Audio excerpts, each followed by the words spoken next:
Welcome to ஜோதிமா சமையல். நம்ம இப்போ செய்ய போகிறது மணத்தக்காளி காய் குழம்பு. மணத்தக்காளி காயை இது மாதிரி கழுவி நல்லா ஆஞ்சி வச்சுக்கணும், காம்பு இல்லாமல் ஆஞ்சி வச்சுக்கிட்டு அதுக்கு தேவையானது கொஞ்சம் பூண்டு, 2 தக்காளி பழம், 1 வெங்காயம், கொஞ்சம் புளி, ஒரு லெமன் சைஸ் அளவுக்கு புளி ஊற வச்சுக்கோங்க.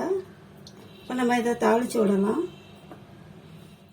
இப்போ கடாயில் 2 கரண்டி நல்லெண்ணெய் ஊற்றிருக்கேன். அதில் கடுகு உளுந்தம் பருப்பு போட்டுக்கலாம், வெந்தயம் போட்டுக்கலாம்,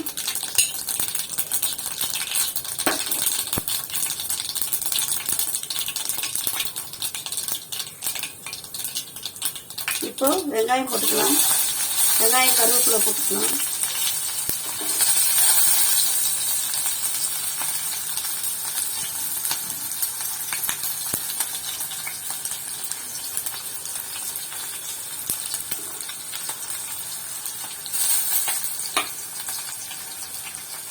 வெங்காயம் வதங்கட்டும்.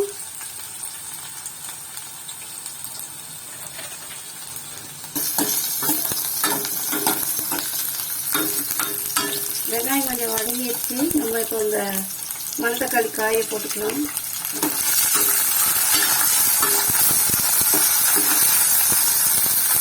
பூண்டு போட்டுக்கலாம்.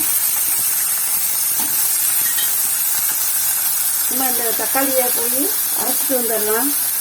தேங்காய் இருந்தால் தேங்காயும் போட்டு அரைச்சிக்கலாம். நம்ம இப்போ தேங்காய் போடலை, தக்காளி மட்டும் அரைச்சிட்டு வந்துடுறோம்.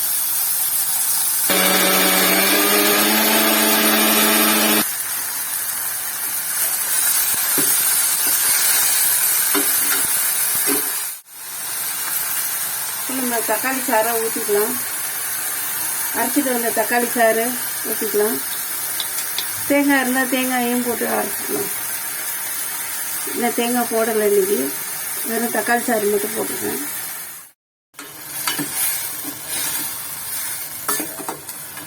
நல்லா வதங்கட்டும். இப்போ நம்ம மிளகாத்தூள், உப்பு, மஞ்சத்தூள் போடலாம். கொஞ்சம் கல் உப்பு போட்டுக்கலாம்.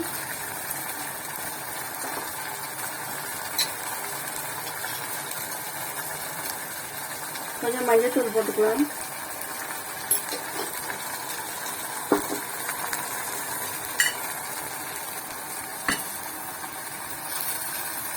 ஒரு 3 ஸ்பூன் குழம்பு மிளகாத்தூள்.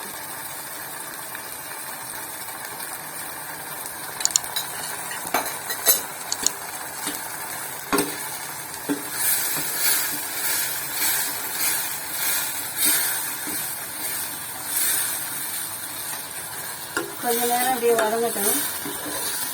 அப்புறம் நம்ம புளியை கரைச்சி ஊற்றிடுவோம்.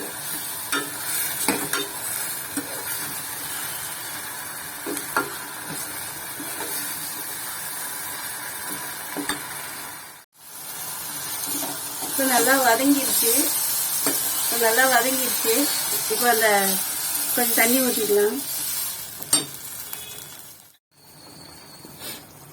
புளியை கரைச்சி ஊற்றிக்கலாம். புளியை நல்லா வடிகட்டி இப்படி ஊற்றிக்கலாம்.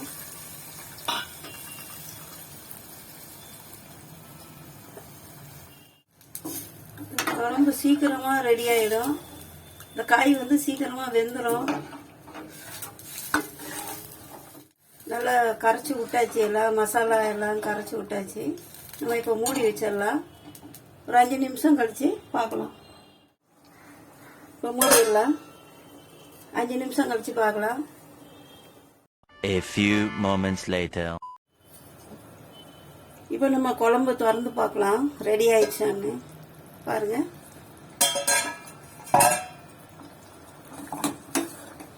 குழம்பு ரெடி ஆயிடுச்சு. நம்ம இப்போ சாப்பிட்ற பக்குவத்துக்கு வந்துடுச்சு. இப்போ நம்ம கொஞ்ச நேரம் ஒரு 2 நிமிஷம் நம்ம இப்போ சிம்மில் வச்சுட்டு திருப்பியும் திறந்து பார்ப்போம். அதுக்கப்புறம் நம்ம சாப்பிடுவோம். இப்போ 2 நிமிஷம் ஆயிடுச்சு பாருங்க. குழம்பு நல்லா சுண்டி நல்லா எண்ணெய் எல்லாம் மேலே மிதந்து வருது கொஞ்சம். நம்ம இப்போ சாப்பிட்ற பக்குவத்துக்கு வந்துருச்சு. அந்த 2 நிமிஷம் எதுக்கு மூடி வைக்கிறோன்னா இந்த பூண்டுக்குள்ளெல்லாம் நல்லா உப்பு பிடிச்சி நல்லா இருக்கும் சாப்பிட்றதுக்கு குழம்பு. இது காரக்குழம்பு நீங்களும் செஞ்சு பாருங்க, உங்களுக்கும் ரொம்ப பிடிக்கும்னு நினைக்கிறேன். இது மாதிரி மணத்தக்காளி வத்தல் கூட விற்கிது, அது கூட இதே மாதிரி செய்யலாம். வத்த குழம்பு ரொம்ப நல்லா இருக்கும். நீங்களும் செஞ்சு பாருங்க, உங்களுக்கும் பிடிக்கும்னு நினைக்கிறேன். பிடிச்சிருந்தா லைக் பண்ணுங்க, ஷேர் பண்ணுங்க, கமெண்ட் பண்ணுங்க, சப்ஸ்கிரைப் பண்ணுங்கப்பா. தேங்க்யூ ஃபார் வாட்சிங். பாருங்க, ரொம்ப அருமையான நம்மளோட மணத்தக்காளி குழம்பு.